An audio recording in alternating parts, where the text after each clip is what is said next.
takeaway that I would say from this conference is that there's a possibility that S.A.M might be postponed. The implementation of S.A.M might not happen on the 1st of January 2017 as everyone anticipated. And this is because there's issues with the Financial Sector Regulation Bill, that the Standing Committee on Finance has issues with that bill. And I mean, it looks like there might be delays because for that bill to pass, there's another secondary bill that also needs to go through, which is the insurance bill. So between now and the end of the year, for all those things to be ratified and be approved and signed into law, it might be a bit tricky.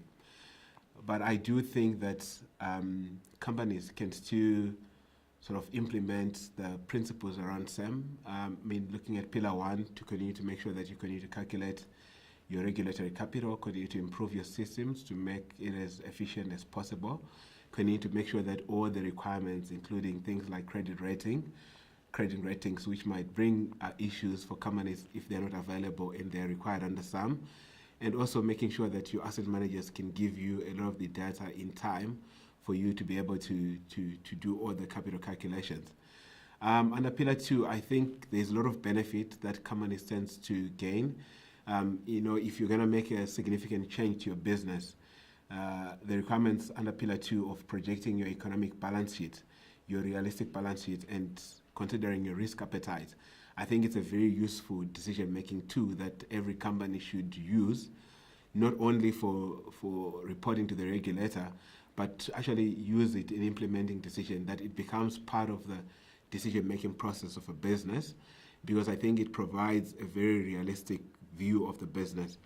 But in addition to that, it's also very important to not only follow the regulatory requirements, the principles specified in the specifications, but actually think about realistically for a business, what does it mean? Are there things that you might need to change in terms of a product?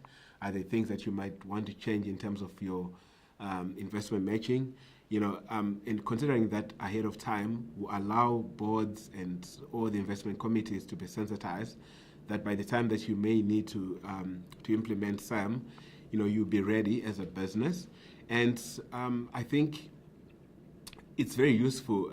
For me, I think the focusing more on an economic and realistic balance sheet is a more useful measure than trying to follow regulation, especially in the light that, there's going to be changes to IFRS earnings with IFRS 4 Phase 2 coming into play.